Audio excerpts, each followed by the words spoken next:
Así que la primera pregunta es, ¿dónde estamos? Y la respuesta es, estamos exactamente donde el Señor nos quiere. Estamos en una nación torcida y perversa. Sé que tienes ganas de salir del apuro. Algunas personas me han dicho, bueno, me voy a mudar a Canadá. Acabo de hablar con una señora y ella dijo, todos los canadienses vienen aquí. Y dije, los canadienses vienen aquí, sí, porque es peor allá. Bueno, ¿dónde te vas a esconder? ¿Qué sigue? ¿México? Entiende que estás exactamente donde Dios quiere que estés. Todo es exactamente como la Biblia lo describe, en una nación bajo juicio. Mira, no puedes andar diciendo todo lo que es cierto acerca de ti, y que eres parte del reino invisible eterno y perteneces a Dios como sus amados hijos para siempre, y que te diriges al cielo. No puedes decir eso y esperar que alguien lo crea si te quejas todo el tiempo. Porque lo que estás diciendo es que creo en Dios, pero no creo que Dios tenga el control del lío en el que estamos. ¿Quién necesita un Dios así? Pero nuestro Dios tiene el control completo. Y creo que una de las cosas definitivas que puedes decirle a la gente que este es exactamente el mundo como lo describe la Biblia bajo el juicio. Bueno, todas las cosas buenas deben terminar, ¿no? Así que llegamos al último momento de esta noche y siento que quiero ver si puedo tal vez reunir todo para nosotros. Mientras hablamos sobre nuestra cosmovisión cristiana, realmente no necesito mostrar lo que está pasando en el mundo. Sabes que es ineludible. No necesitas información sobre las decepciones de nuestra cultura, las decepciones de nuestro mundo. No necesitas saber que todo está mal, que todo está al revés. Como en Isaías capítulo 5, lo amargo ha sido intercambiado con lo dulce y lo bueno ha sido intercambiado con lo malo. Y estamos viviendo en un mundo invertido y al revés. Pero quiero darte una perspectiva bíblica para que puedas entender lo que está pasando. Y lo primero que quiero decir es que tienes que entender esto. Lo que está sucediendo en nuestro país y en gran medida en todo el mundo es un juicio divino. Solo quiero que marques en tu mente, es un juicio divino. Joe Biden no está a cargo de esto, sino Dios. Es nuestro Congreso y nuestro Senado y las personas que dirigen esta nación. Quien quiera que esté detrás del mago de Oz moviendo los hilos, ellos no tienen la última palabra soberana sobre esta nación o sobre cualquier nación del mundo. Por lo que estamos experimentando el juicio de Dios sobre nuestra nación. No es como lo que estás esperando, no es como si estuvieras cerca. Estamos en medio de este juicio. Y quiero mostrarte que al abrir tu Biblia en Romanos capítulo 1, y esto solo es una introducción para ti, pero ¿cómo sabemos cuando una nación está bajo juicio? ¿Cómo lo sabemos? ¿Cómo podemos estar seguros? Y la respuesta es que puedes saberlo y puedes estar seguro. Y te mostraré cómo Romanos capítulo 1, versículo 18 lo dice. Porque la ira de Dios se revela desde el cielo contra toda impiedad e injusticia de los hombres que detienen con injusticia la verdad. Cualquier nación, cualquier asociación de seres humanos que constituya una cultura y se alejan de la verdad, con injusticia recibirán la ira de Dios. Ahora, la ira de Dios viene en muchas formas. Hay ira eterna, eso es el infierno. Hay ira escatológica, que serían todas las expresiones de ira, como dice en el libro de Apocalipsis. Todos los juicios que caen sobre la tierra, que ustedes conocen en el tiempo de la tribulación, esa es la ira escatológica. Nuestro Señor habló sobre eso en su sermón, sobre la segunda venida en Mateo 24 y 25. Entonces, hay ira eterna, ira escatológica, y hay una serie de ira cataclísmica, como terremotos masivos, inundaciones masivas. La más masiva fue el diluvio en Génesis, donde Dios literalmente ahogó a toda la raza humana, con la excepción de una familia allí. Es la siembra y cosechar ira. Todo lo que siembras, cosechas. El comportamiento pecaminoso tiene consecuencias que están integradas en este comportamiento pecaminoso, por lo que hay muchos aspectos de la ira de Dios. Y esto funciona inexorablemente, funciona inevitablemente y funciona con justicia. Pero hay otro tipo de ira, de eso se habla en Romanos capítulo 1. Esta es la ira del abandono, esta es la ira del abandono, esto es histórico. En Hechos 14, la Biblia dice que Dios permitió que todas las naciones siguieran su propio camino. La historia del mundo es la historia de las naciones que van por su propio camino y en consecuencia experimentan la ira del abandono divino. Y eso es lo que está a la vista en Romanos 1:18, la ira de Dios revelada desde el cielo contra toda impiedad e injusticia de los hombres que detienen la verdad con injusticia. Porque lo que de Dios se conoce les es manifiesto, pues Dios se lo manifestó. Porque las cosas invisibles de Él, su eterno poder y deidad, se hacen claramente visibles desde la creación del mundo, siendo entendidas por medio de las cosas hechas, de modo que no tienen excusa. Este es el perfecto lugar en el planeta para conectarse con ese Dios correcto mediante su creación a quien se le ha exhibido, en medida que su poder eterno y su naturaleza divina son manifiestos, y cualquiera que lo rechace no tiene excusa. Y los hombres lo hacen, y las naciones lo hacen, y las culturas lo hacen, y eso es el ciclo de la historia humana. Versículo 21. Pues habiendo conocido a Dios, no le glorificaron como a Dios, ni le dieron gracias, sino que se envanecieron en sus razonamientos, y su necio corazón fue entenebrecido. Profesando ser sabios, se hicieron necios, y cambiaron la gloria de Dios incorruptible en semejanza de imagen de hombre corruptible, de aves, de cuadrúpedos y de reptiles. Así que van a sustituir cualquier cosa por el Dios verdadero, incluso por los animales, ídolos de todo tipo. Así que lo que tienes aquí es la ira de Dios, y está desatada todo el tiempo a través de los humanos, la historia, sobre todo pueblo que suprime la verdad con injusticia, la verdad acerca de Dios, que puede ser reconocida por la creación. En capítulo 2 de Romanos dice que la ley está escrita en sus corazones, por lo que también están sin excusa. Rechazan lo revelado que saben. Debe haber un Dios. No lo honran, no dan gracias. Se quedan vacíos de entendimiento, y sus necios corazones se oscurecen y profesan ser sabios, pero en realidad son necios. Y cambian al correcto Dios incorruptible por alguna otra deidad de su propia creación.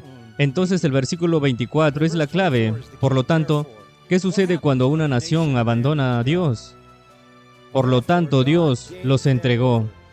Esto explica qué es la ira. Dios les entregó. Ahora recuerden que esto es histórico. Esto no es mirar al futuro, esto es mirar a la historia.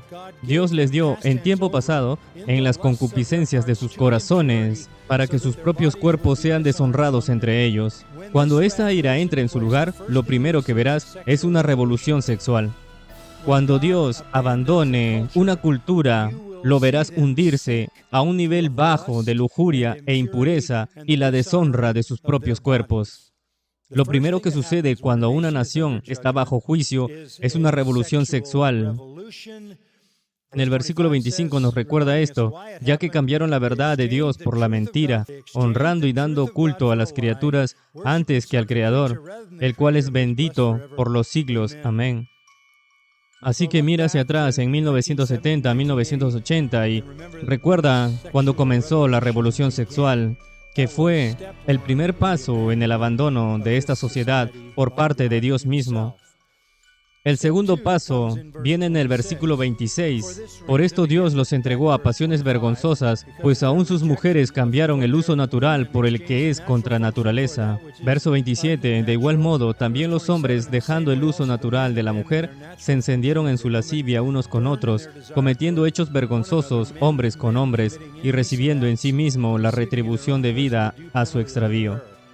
Cuando Dios abandona una sociedad, lo primero que sucede es una revolución sexual, seguida inmediatamente de una revolución homosexual. Y lo tienes descrito en los versículos 26 y 27. Y curiosamente comienza con el lado femenino, el lesbianismo. Porque cuando Dios abandona una nación, el instinto humano más fuerte es el instinto de las mujeres, que son madres de sus hijos, se pervierte.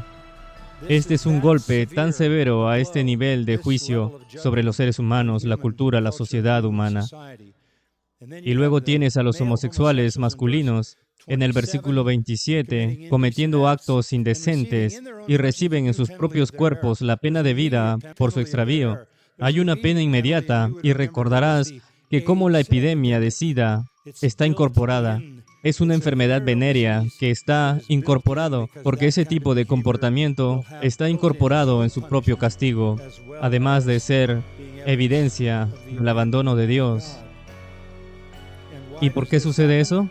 porque no consideraron apropiado reconocer a Dios por más tiempo. El versículo 28 sigue retrocediendo estos versículos a la razón por la que rechazan a Dios, rechazaron a Dios, rechazan a Dios. Y primero hay una revolución sexual seguida de una revolución homosexual. Verso 26 y 27. Luego mira la mitad del versículo 28.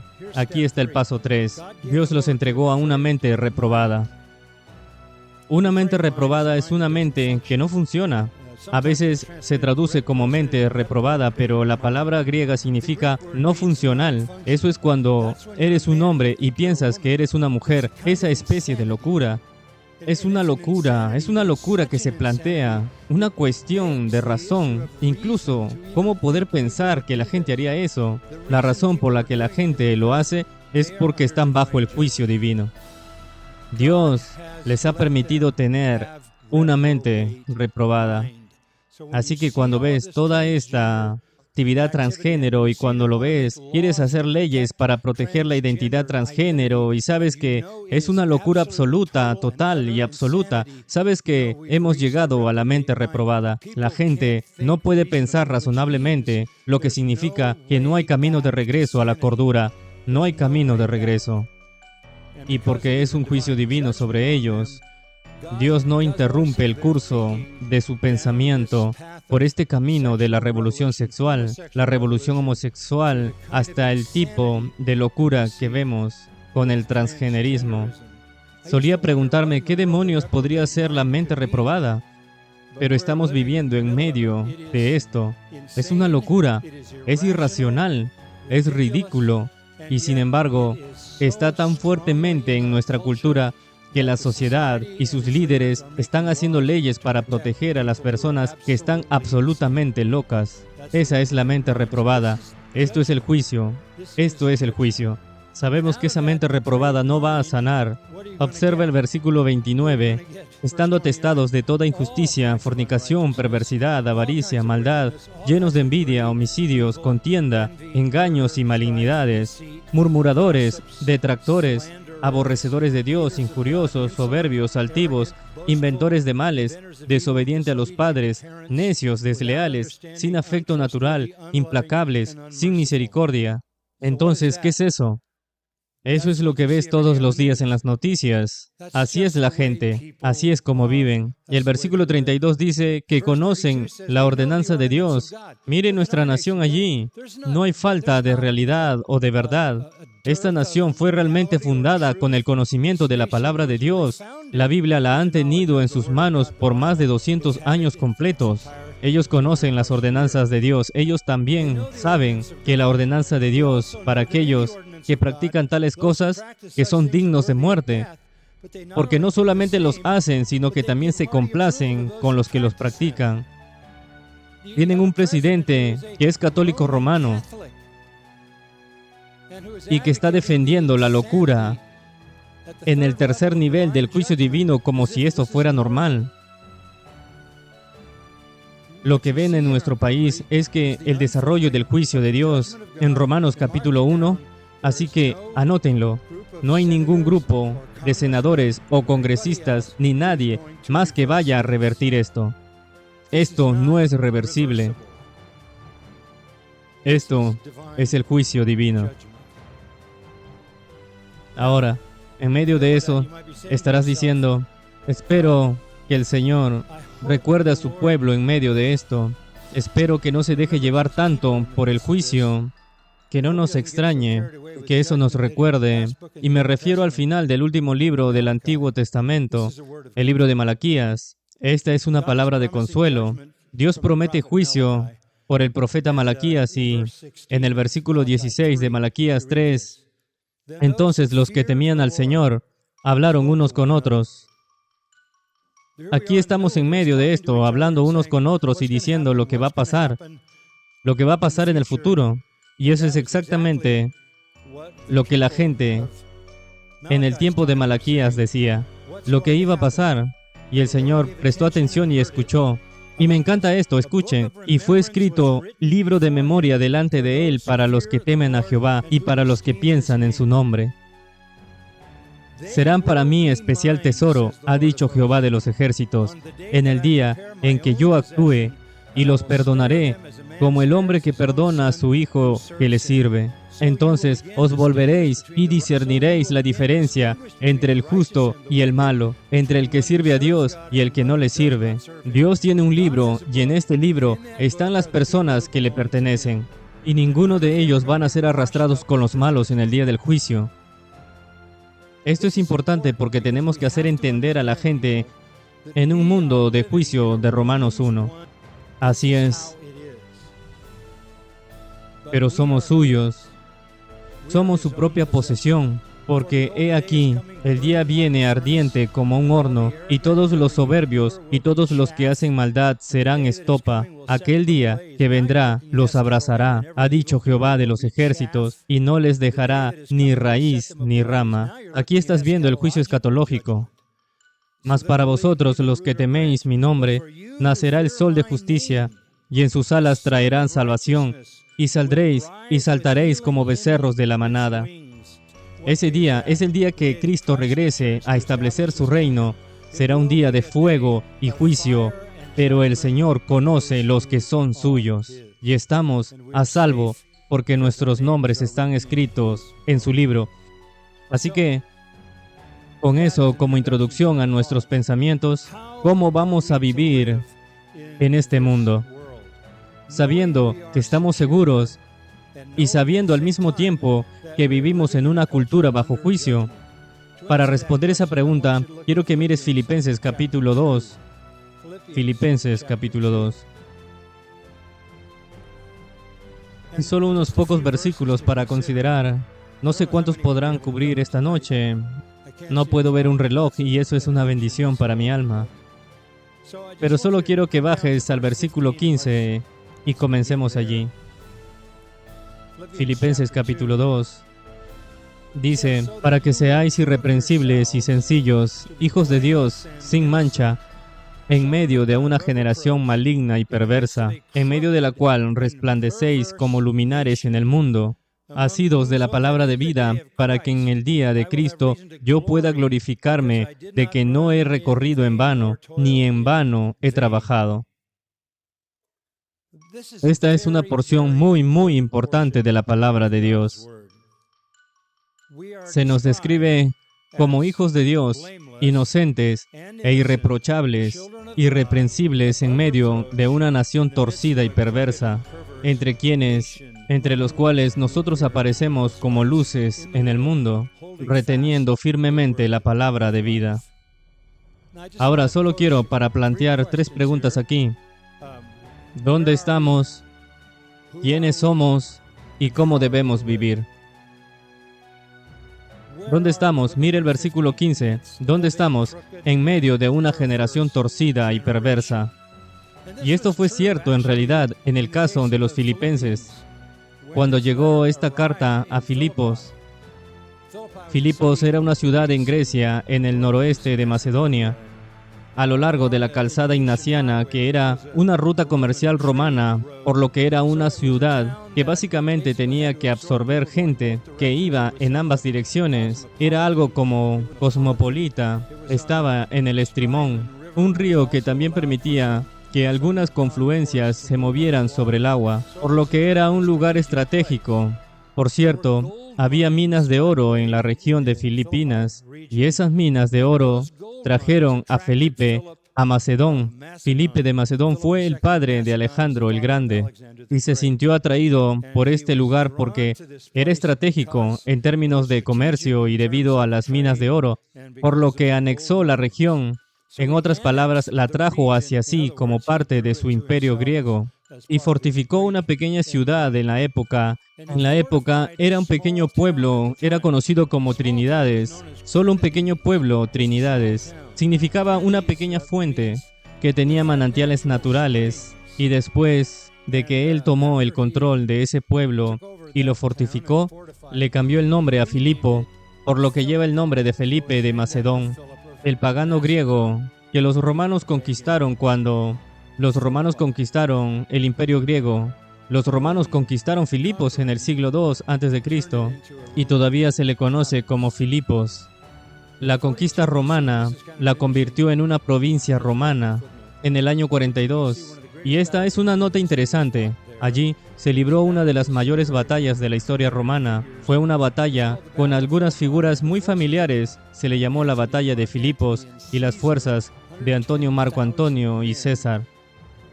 110,000 hombres derrotaron a las fuerzas de Bruto y Casio, que tuvieron 90,000 hombres y 40,000 bajas, y fue un baño de sangre.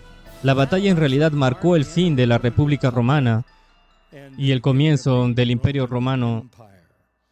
En ese momento, Filipos estaba habitada en Gran Macedonia por soldados que eran las personas más rudas, duras, pecadoras y asquerosas de la cultura. Muy a menudo se asentaban muchos soldados allí. A los ciudadanos se le dio el estatus romanos completo. Se convirtió en un lugar pagano, idólatra, torcido y perverso. El Señor llevó a Pablo a Filipos para establecer la primera iglesia en Europa en el segundo viaje misionero, y la historia al respecto del capítulo 16 de Hechos, y comienza con Pablo siendo encarcelado, ¿verdad? Ya conoces la historia del carcelero de Filipos. Los creyentes allí eran desesperadamente pobres. En realidad, se describe en 2 de Corintios capítulo 8. Ese es un texto familiar. Solo te daré un poco de información sobre el pueblo, la condición del pueblo de Filipos, leyendo algunos versículos de ese capítulo. Asimismo, hermanos, os hacemos saber la gracia de Dios que se ha dado a las iglesias de Macedonia, que en gran prueba de tribulación, la abundancia de su gozo y su profunda pobreza abundaron en riquezas de su generosidad. Eran profundamente pobres incluso los creyentes, pero al mismo tiempo eran extremadamente generosos. También fueron perseguidos. Si regresas al capítulo 1 de los Filipenses, ves en el versículo 27, solamente que os comportéis como es digno del Evangelio de Cristo, para que o sea que vayas a veros o que esté ausente, oiga que vosotros que estáis firmes en un mismo espíritu, combatiendo unánimes por la fe del Evangelio, y en nada intimidados por los que se oponen, que para ellos ciertamente es indicio de perdición, mas para vosotros de salvación, y esto de Dios. Así que eso nos introduce a que estaban pasando situaciones muy fuertes. En el capítulo 3 del versículo 2 también nos dice que tenían oposición judía. Dice, guardaos de los perros, guardaos de los malos obreros, guardaos de los mutiladores del cuerpo. Verso 18, porque allí andan muchos, de los cuales os dije muchas veces, y aún ahora lo digo llorando, que son enemigos de la cruz de Cristo. Ahora, verso 19, el fin de los cuales será perdición, cuyo Dios es el vientre y cuya gloria es su vergüenza, que solo piensan en lo terrenal. Ya sabes lo básica que es la sociedad cuando se enorgullece de lo que es más vergonzoso de su conducta. Se jactan de su vergüenza. Este es Filipo. Allí también había una medida de desunión en la iglesia. En capítulo 4, Pablo dice, así que hermanos míos, amados y deseados, gozo y corona mía, estad así firmes en el Señor. Ruego a Evodia y a Síntique que sean de un mismo sentir en el Señor. Ahora, ¿dónde encuentran estas mujeres sus motivaciones para seguir peleando? Capítulo 2, versículo 1. Por tanto, si alguna consolación en Cristo, si algún consuelo de amor, si alguna comunión del Espíritu, si algún afecto entrañable, completad mi gozo sintiendo lo mismo, teniendo el mismo amor, unánimes, sintiendo una misma cosa. Nada hagáis por contienda o por vanagloria, antes bien con humildad, estimando cada uno a los demás como superiores a él mismo, no mirando cada uno por lo suyo propio, sino cada cual también por lo de los otros. Así que están sucediendo muchas cosas. Hay paganismo, hay corrupción, hay maldad, hay persecución y hay división. Y hay división en la iglesia. Así que Pablo escribe esta carta desde Roma, en el 4º año de su encarcelamiento romano. Está esperando el veredicto de Nerón sobre su vida. A pesar de todo lo que he dicho, Filipenses es conocida como la epístola de la alegría. La epístola de la alegría. Y Pablo los llama a estar gozosos cuando ellos viven en esta generación torcida y perversa. Ahora, por cierto, eso podría ser una descripción en general del mundo entero. En Mateo 17:17, Jesús dijo acerca de Israel: generación incrédula y pervertida. Incluso Israel fue etiquetado de la misma manera que tu generación pervertida. Supongo que podríamos reducirlo diciendo que así está el mundo actual. Está torcido y es pervertido. Torcido son los escolios, de donde obtenemos la escoliosis, la curvatura de la columna. Significa estar doblado o torcido, desviarse del estándar. Esto no es nada nuevo. Esta división del estándar divino, ¿recuerdas lo que dice Proverbios capítulo 2, del verso 11? La sabiduría y la discreción te guardarán, y la inteligencia velará por ti, para librarte del camino del mal, del hombre que habla cosas perversas, de los que se desvían de los caminos de rectitud, para caminar en los caminos de las tinieblas, que se deleitan en hacer el mal y se regocijan en la perversidad del mal, cuyos caminos son torcidos y que son tortuosos en sus caminos. Esta idea de ser torcido y perverso describe esa depravación humana natural que distorsiona y tuerce todo pecador. De hecho, en Proverbios 21:8 dice que el camino del culpable es torcido. Isaías 59:8 dice que están torcidos sus caminos. Perverso es diastrefo, significa distorsionar. Así que a cualquier lugar que vayas, en cualquier ciudad o cualquier grupo de personas que tengas, las personas están torcidas, distorsionadas, deformadas. Y Pablo realmente está dibujando esa descripción de Filipo de la historia de Israel. Y Jesús también la reiteró, como dije en Mateo, y también se repite en el capítulo 9 de Lucas. Así que tenemos que entender que en general el hombre es perverso y distorsionado. El término generación es la idea de una nación, de los que son iguales. La similitud de las personas en una nación no es el color de su piel, no es su historia étnica mutua. La similitud de las personas en cualquier nación es que son torcidos y perversos. Son malvados. Y puedes ir a Romanos capítulo 3. No hay nadie justo, no hay nadie quien entienda, no hay nadie quien busque a Dios. Entonces todos tienen veneno de áspid bajo sus labios. Este es el mundo en el que vivimos. Así que la primera pregunta es, ¿dónde estamos? Y la respuesta es, estamos exactamente donde el Señor nos quiere. Estamos exactamente donde Él nos quiere. Estamos en una nación torcida y perversa.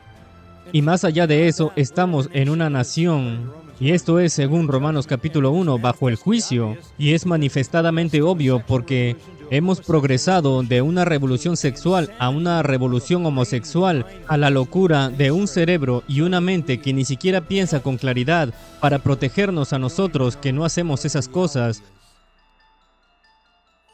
E incluso, ¿saben cuál es la realidad? ¿Algo salió mal? No. Todo es exactamente como se supone que debe de ser. Así es como se supone que debe ser el mundo. Así es como funciona el juicio. Y estamos viendo tan claramente cómo jamás pudimos haberlo visto. Y estamos exactamente donde Dios quiere que estemos. Sé que tienes ganas de salir del apuro. Algunas personas me han dicho, bueno, me voy a mudar a Canadá. Acabo de hablar con una señora cuando estaba comiendo algo antes y ella dijo, todos los canadienses vienen aquí. Y dije, los canadienses vienen aquí, sí, porque es peor allá. Bueno, ¿dónde te vas a esconder? ¿Qué sigue? ¿México? Entiende que estás exactamente donde Dios quiere que estés. Aquí es donde pertenecemos. Así que, Primera de Corintios, capítulo 5. No te estoy pidiendo que evites a las personas inmorales en este mundo. Se supone que no debemos huir de ellas. Escucha lo que dice versículo 9 y 10 de Primera de Corintios, capítulo 5. os escribí por carta que no os juntéis con los fornicarios, no obstantemente con los fornicarios de este mundo, o con los avaros, o con los ladrones, o con los idólatras, pues en tal caso os sería necesario salir del mundo. No, más bien os escribí que no os juntéis con ninguno que, llamándose hermano, fuere fornicario, o avaro, o idólatra, o maldiciente, o borracho, o ladrón, con el tal ni aun comáis. Es de lo que hablamos en la pregunta en la última sesión. Pero no, no debes dejar el mundo. Esto es exactamente donde el Señor te pone. Así que recuérdalo, estamos exactamente donde deberíamos estar. Todo es exactamente como la Biblia lo describe, en una nación bajo juicio. Así que es ahí donde estamos. La segunda pregunta es, ¿quiénes somos? Y esta es la respuesta. Es muy explícita aquí también. Se nos describe en el versículo 15 como hijos de Dios, irreprensibles en medio de una nación torcida y perversa. Y también somos descritos como luces en el mundo. Por eso, se nos dan dos designaciones primero. Somos hijos de Dios. Esta es una separación muy clara de la nación torcida y perversa. Y para ver el verdadero funcionamiento del pensamiento de Pablo, regrese al capítulo 8 del Evangelio de Juan, donde nuestro Señor hace una distinción familiar. Versículo 42 de Juan 8.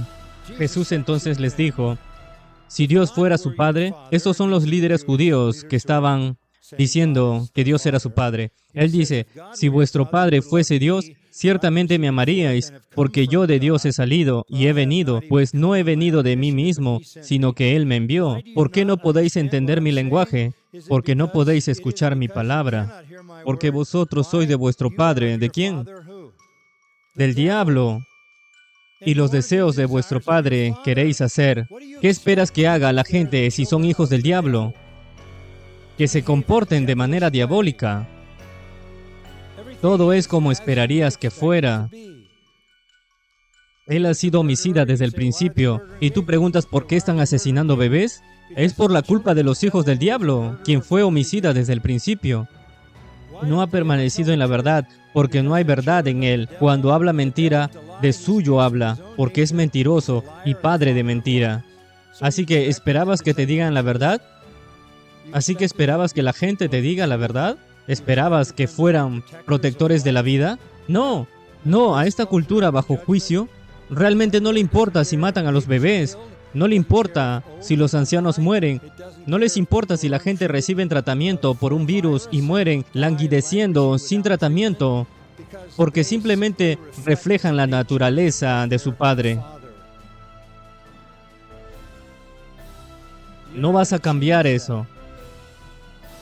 Yo simplemente no voy a cambiar eso. De hecho, cuando dices la verdad, Él dice, porque digo la verdad, no me crees. Aquí está el problema. No tienen capacidad para creer la verdad. No tienen capacidad para creer la verdad. Están ciegos por su propia caída. Están doblemente ciegos por Satanás, que les ha cegado las mentes de aquellos que no creen para que la luz del Evangelio no brille para ellos. Hay múltiples capas de ceguera que no pueden ver, no pueden entender. Eso es Efesios 4. No tienen entendimiento. Están separados de la vida de Dios. Están definidos por ignorancia. Se definen por la dureza de corazón. Se definen por la incredulidad. Y se definen por seguir cada impureza imaginable e inimaginable. Y esto con avaricia. Versículo 47, Él dice, el que es de Dios oye las palabras de Dios. Por esta razón no las escuchas porque no sois de Dios. ¿Entiendes por qué es difícil hablar de la verdad a esta generación? Ellos no tienen la capacidad de entenderla hasta que sean regenerados, hasta que sean traídos de las tinieblas a la luz, de la oscuridad al reino de Dios, del querido Hijo de Dios. Colosenses 1. Ellos no tienen capacidad para la verdad, ni siquiera entender la verdad en absoluto. Así que esta es la condición del mundo en la que estamos, bajo juicio de Dios, torcidos y perversos, y completamente incapaces de oír y creer la verdad, porque su naturaleza es la naturaleza de su Padre, y eso es asesinar y es engañar.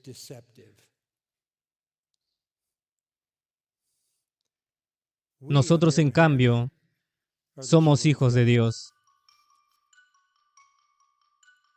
Pero a todos los que lo recibieron, les dio el derecho de ser llamados hijos de Dios. Juan 1:12, ¿verdad? Romanos 8, Gálatas 4. Romanos 8 dice que hemos sido adoptados como hijos. Gálatas 4, ya no somos esclavos, sino hijos. Y porque somos hijos de Dios, sabemos la verdad, escuchamos la verdad, creemos la verdad, amamos la verdad.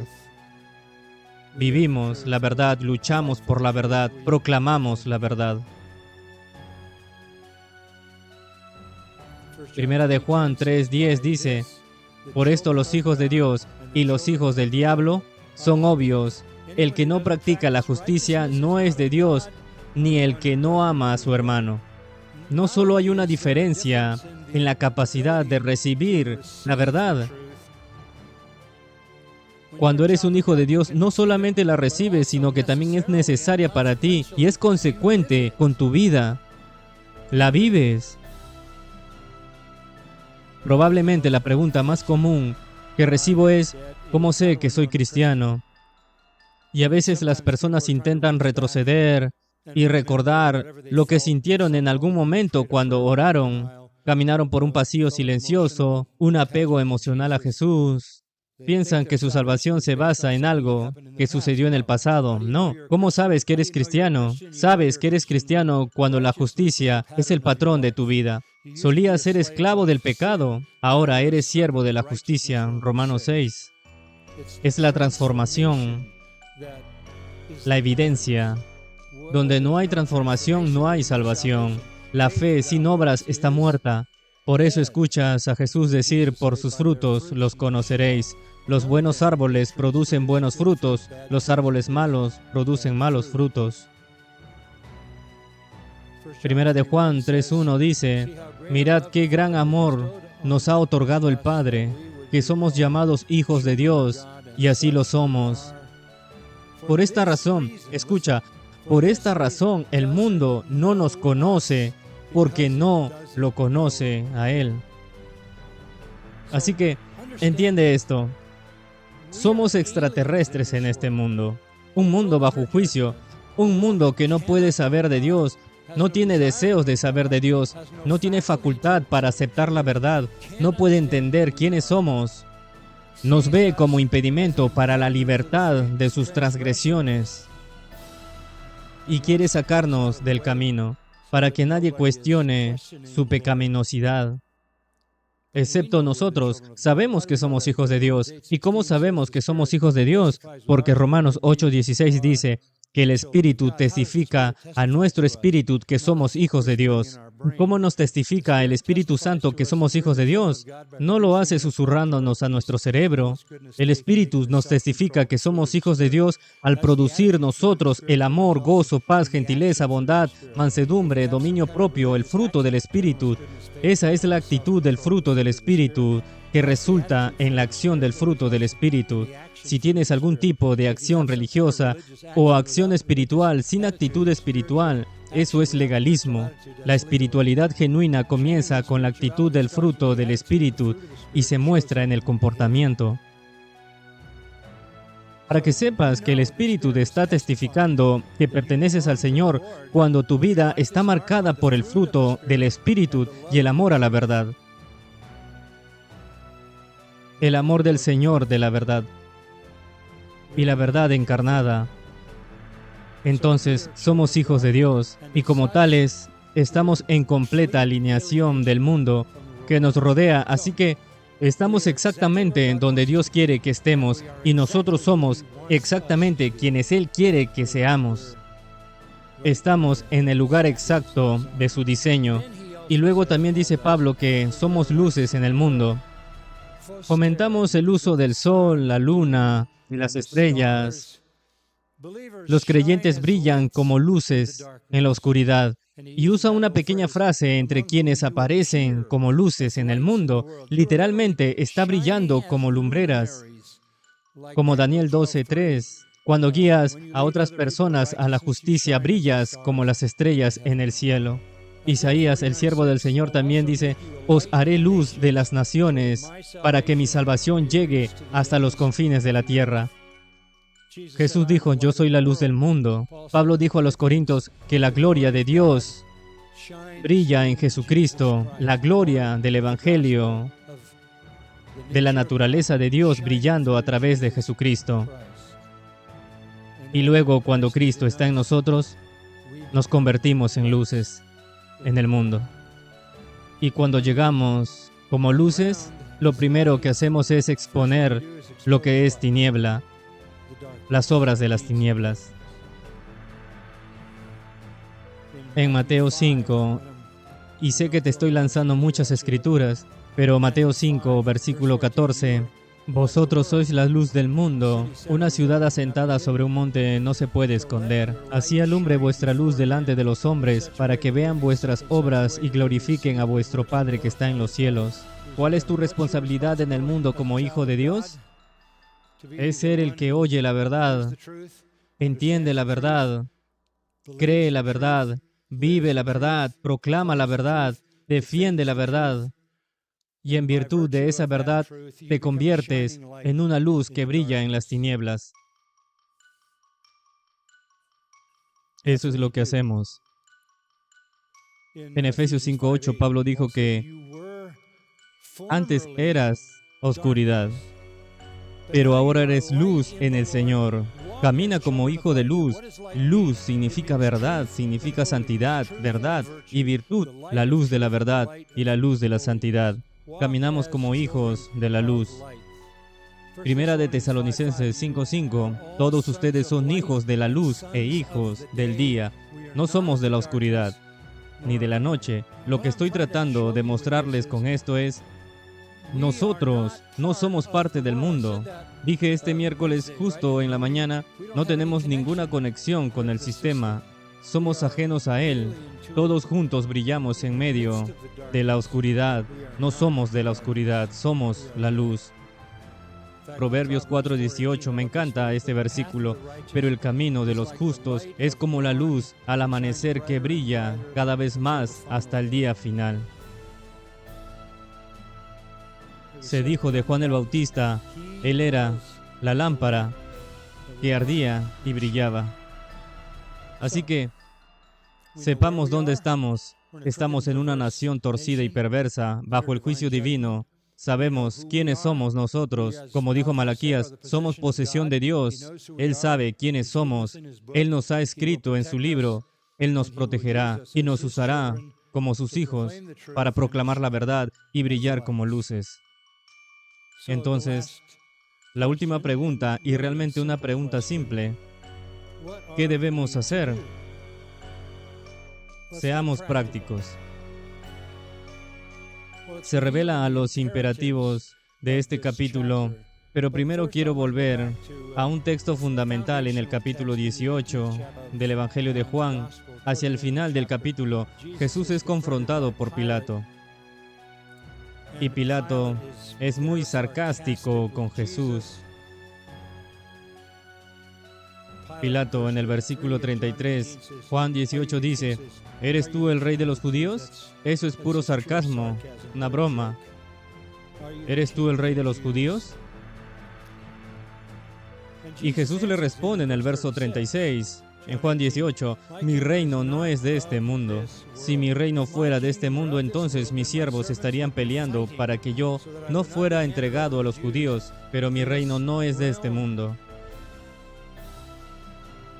Nuevamente, esto de lo que estamos hablando el miércoles, el reino de Dios no tiene nada que ver con este mundo.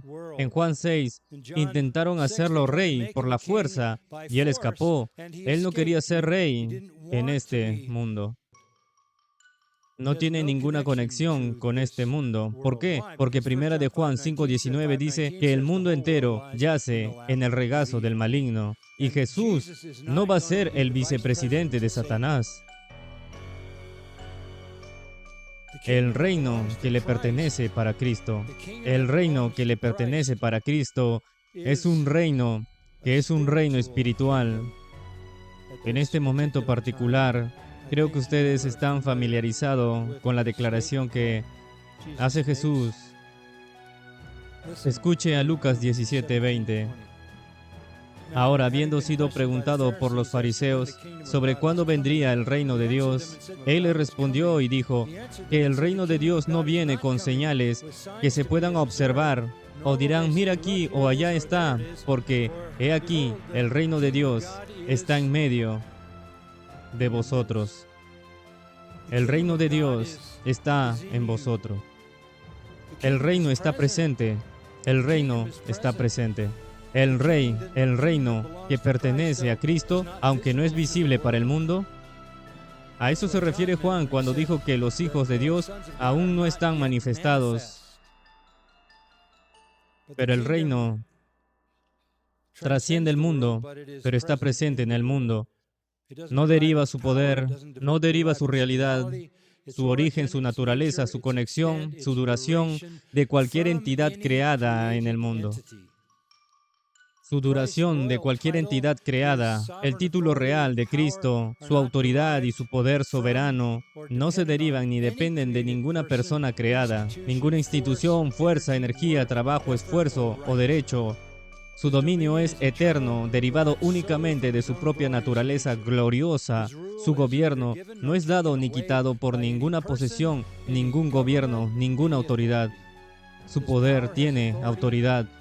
Su poder y autoridad no pueden ser disminuidos en absoluto, limitado, alterado, removido o reemplazado. Su gobierno es completo, integral y eterno en el tiempo y la eternidad sobre cada alma que alguna vez haya vivido. Y un día Él gobernará toda la creación con vara de hierro, en verdad y justicia. Todo está según lo programado.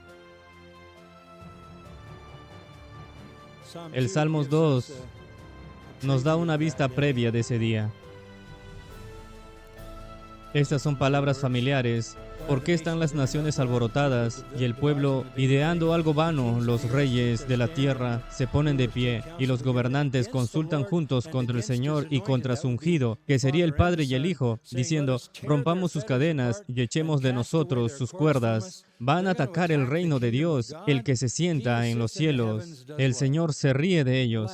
El Señor se burla de ellos, les hablará en su ira y los aterrorizará en su furor, diciendo, pero en cuanto a mí, he instalado mi rey en Sión, en mi monte santo. Seguramente contaré el decreto del Señor. El Señor me dijo, tú eres mi hijo, hoy te he engendrado. Pídeme lo que quieras y te daré las naciones como tu herencia, los confines de la tierra como tu posesión. Satanás pensó que podía tentar a Jesús para que se lo quitara en lugar de esperar a que Dios Padre se lo diera. Y Jesús dijo, apártate de mí, Satanás. Cuando llegue ese reino, romperá con vara de hierro y las hará añicos como vasijas de barro. Ahora pues, oh Rey, muestra discernimiento, toma esta advertencia, oh jueces de la tierra, adora al Señor con reverencia, regocíjate con temblor, rinde homenaje y besa al Hijo, para que no se enoje y perezcas en el camino, porque pronto se encenderá su ira. Cuán bienaventurados son todos los que se refugian en Él. Nuevamente, se nos recuerda que cuando llegue su ira, seremos protegidos. Un día Él gobernará la creación. Apocalipsis 19. Él regresará. Apocalipsis 20. Él establecerá el reino glorioso y Él reinará por 1000 años. Así que nuestro Señor básicamente dio su manifiesto del reino cuando dijo que el reino está entre vosotros. Y luego habló sobre el futuro reino terrenal, cuando triunfará sobre toda la tierra y los cielos. Él estará por encima de todos los demás reinos. Gobernará solo como Rey de reyes y Señor de señores en la tierra, y luego sigue al destruir toda la creación. Habrá una fusión atómica descrita por Pedro, como los elementos fusionándose con calor ferviente. Los elementos serían los átomos. Habrá una creación en la que todo dejará de existir y en su lugar un nuevo cielo y una nueva tierra, según Isaías 65-66, Apocalipsis 21. Pero por ahora, el reino de Dios es una realidad espiritual separada del más allá, por encima de toda otra autoridad terrenal, todo otro gobierno terrenal. Debido a eso, no sacamos nada de las fuerzas o poderes terrenales para avanzar en el reino de los cielos. Su reino no puede ser dañado y no puede ser detenido y no puede ser obstaculizado por ningún poder terrenal. Ningún gobierno o gobernante puede hacer leyes para avanzar su reino y asegurar su reino. Ninguna sanción penal puede detener su reino. Ninguna fuerza temporal puede detener su reino. Nadie puede interponerse en su camino. Ahora hay más sobre su reino en Juan 18, versículo 37. Le dijo entonces Pilato: ¿Eres tú rey? Respondió Jesús: Tú dices que soy rey. Yo para esto he nacido, para esto he venido al mundo, para dar testimonio a la verdad. Todo aquel que es de la verdad oye mi voz. ¿Qué distingue a las personas en el reino? Ellos creen a la verdad. Entonces tienes a Satanás, que es el padre de la mentira. El mundo entero yace en el regazo del malvado. El mundo entero está básicamente construido sobre mentiras. Es un castillo de naipes construido sobre mentiras. No te sorprendas cuando veas que estas mentiras comienzan a colapsar. Estas mentiras mantienen su poder asesinando y mintiendo. Su gente es la gente de la verdad. Su gente se levantará como David y dirá: oh, cuánto amo tu ley. Todos los que aman la verdad están en su reino. Así que partamos del fundamento de la verdad para ser identificados como miembros de su reino. No somos del mundo en la que estamos. Jesús oró en Juan 17. Padre, no quiero que los saques, quiero que los protejas en el mundo, protégelos del maligno. Entonces, ¿cómo vamos a vivir en el mundo? Bueno, volvamos a Filipenses, solo por mencionar algunas cosas que pueden examinar por su cuenta. Aquí hay muchas instrucciones que son directas. Una aparece en el verso 5 del capítulo 2. Haya pues en vosotros este sentir que hubo también en Cristo Jesús, el cual, siendo en forma de Dios, no estimó el ser igual a Dios como cosa a que aferrarse, sino que se despojó a sí mismo, tomando forma de siervo, hecho semejante a los hombres, y estando en condición de hombre, se humilló a sí mismo. Somos hijos de Dios, somos luces en el mundo. ¿Cómo vamos a vivir? Con una actitud de humildad como la de nuestro Salvador. La humildad desinteresada debería marcarnos. Santiago dijo: humíllate en la presencia del Señor, Él te exaltará. ¿No quieres aceptar? ¿Acaso no quieres aceptar el hecho de que eres un hijo de Dios y una luz en el mundo? Eres tan distinto que le perteneces eternamente. Eso es algo en lo que tienes que estar orgulloso. Si te humillas ante el Señor, entonces estarás preparado para sufrir. Si piensas demasiado en ti mismo, voy a asumir que de alguna manera el sufrimiento es algo que no mereces. pero estamos llamados a sufrir. Como Jesús sufrió, Él murió como nuestra expiación, obviamente, pero primero Pedro dice que murió como nuestro ejemplo, porque cuando Él sufrió, cuando fue atacado, Él no injurió a nadie, sino que puso todo en sus manos del Creador que juzga las cosas. Así que humíllate y prepárate para sufrir.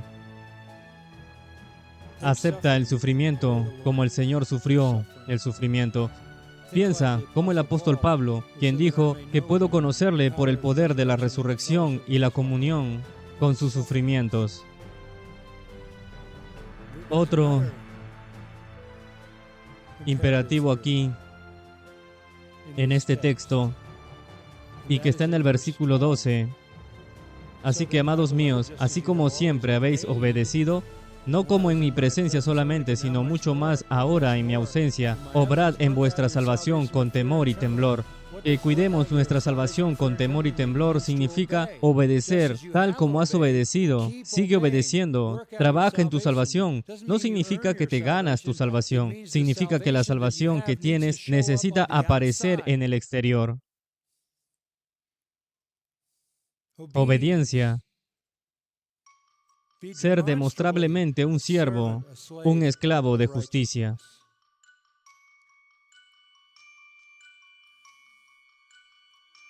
Hay tantos imperativos aquí, pero quiero que vayas al versículo 14. Haz todas las cosas sin quejarte ni disputar. ¿Sabes qué es lo mejor que podemos comunicar al mundo mientras vivimos en estos tiempos horribles, en el cual no debes quejarte? Humíllate, vive una vida santa y no te quejes. Haz todas las cosas sin quejarte ni discutir. Quejas es una palabra que en su definición es como suena.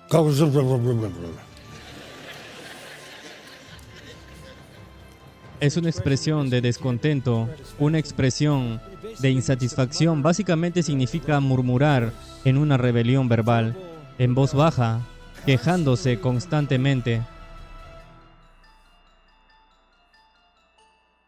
Mira, no puedes andar diciendo todo lo que es cierto acerca de ti y que eres parte del reino invisible eterno y perteneces a Dios como sus amados hijos para siempre y que te diriges al cielo.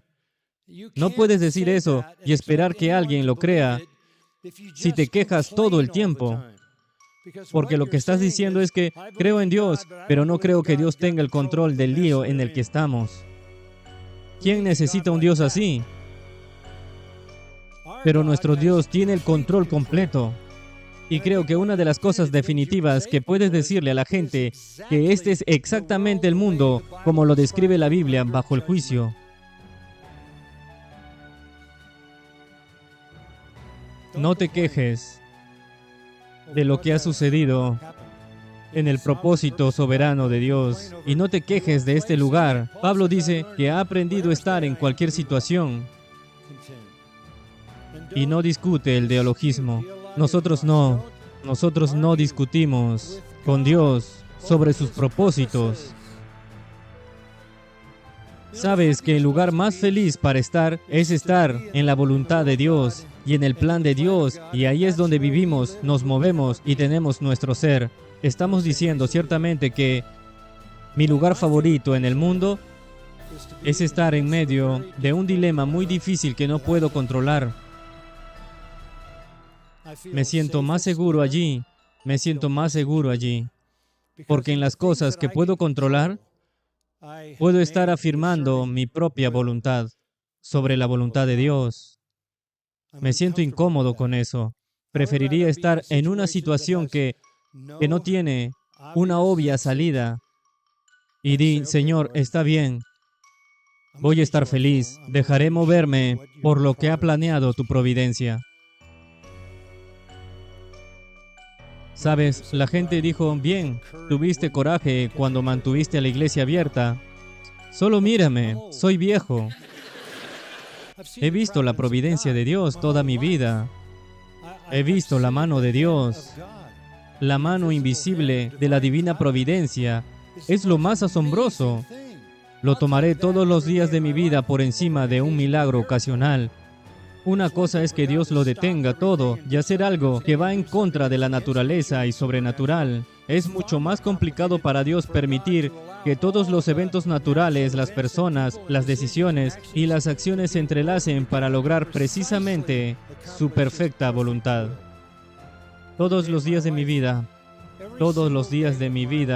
sorprendido por la divina providencia. Me encanta cuando no sé la salida y no sé la respuesta. No tengo miedo porque mi fe ha crecido por la fidelidad de Dios para sacarme de cada dilema imaginable. Así que, en lugar de quejarme o disputar, te llevaré al versículo 18. Por las razones de tiempo, te insto a que te regocijes de la misma manera y compartas tu alegría conmigo. Pablo dice, mírame, estoy siendo derramado como libación, estoy en la cárcel. Por el sacrificio y servicio de su fe, me regocijo y comparto mi alegría con todos ustedes. Sí, estoy en la cárcel y estoy alegre y estoy justo donde Dios me quiere. Entonces, donde quiera que estén, deben tener la misma alegría. El mundo necesita mirarnos como alegres. Israel, según Deuteronomio 32, Israel era una nación torcida y perversa. Moisés lo sabía. Ellos pecaron contra Dios. Al quejarse, Moisés se quejó, Aarón se quejó, Miriam se quejó, los israelitas se quejaron. Te metes en el libro de Números y crees que podrían haber aprendido algo. Sin embargo, se están quejando a lo largo de todo el libro de Números. Deja de quejarte. Deja de disputar con Dios. Él es para nosotros. Él está en nosotros. Él está con nosotros. Y no ganamos aquí, pero ganamos al final. Amén. Amén. Escucha las palabras de David en Salmos 37. Y tal vez esta sea una buena palabra de despedida. Salmos 37. Tal vez en el verso 1, comencemos allí y tomemos todos los primeros 11 versos. No te impacientes a causa de los malignos, ni tengas envidias de los que hacen iniquidad, porque como hierba serán pronto cortados, y como la hierba verde se secarán. Confía en Jehová y haz el bien, y habitarás en la tierra, y te apacentarás de la verdad. Deleítate a sí mismo en Jehová, y Él te concederá las peticiones de tu corazón. Encomienda a Jehová tu camino, y confía en Él, y Él hará. Exhibirá tu justicia como la luz, y tu derecho como el mediodía. Guarda silencio ante Jehová y espera en Él. No te alteres con vómito del que protesta en su camino. Por el hombre que hace maldades, deja la ira y desecha el enojo. No te excites de manera alguna a hacer lo malo, porque los malignos serán destruidos. Pero los que esperan en Jehová, ellos heredarán la tierra, pues de aquí a poco no existirá el malo. Observará su lugar y no estarán allí. Pero los mansos heredarán la tierra y se recrearán con abundancia de paz. ¡Wow! Podría resumirlo diciendo que no mires Fox News. Cuando te preocupes por las cosas, lee Salmos 37. Amén. Oremos para que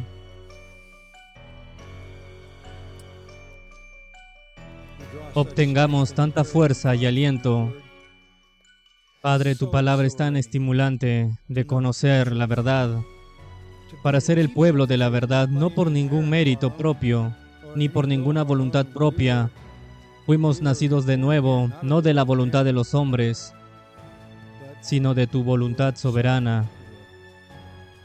Que vivamos en gozo, que vivamos contentos, que vivamos con amor, que la iglesia de Jesucristo esté tan marcada por el amor y tan marcada por el gozo y la paz, gentileza, bondad, fe, mansedumbre, dominio propio, todo el fruto del Espíritu, y que no haya humano que no se asombre de nosotros. Y que la iglesia, en su alegría, su tranquilidad, su amor y su paz y su verdad, sea esa luz que brille en la colina, levantando a Jesucristo, quien atrae a todos los hombres hacia sí. Esa es nuestra oración para tu gloria. Te lo pedimos. Amén.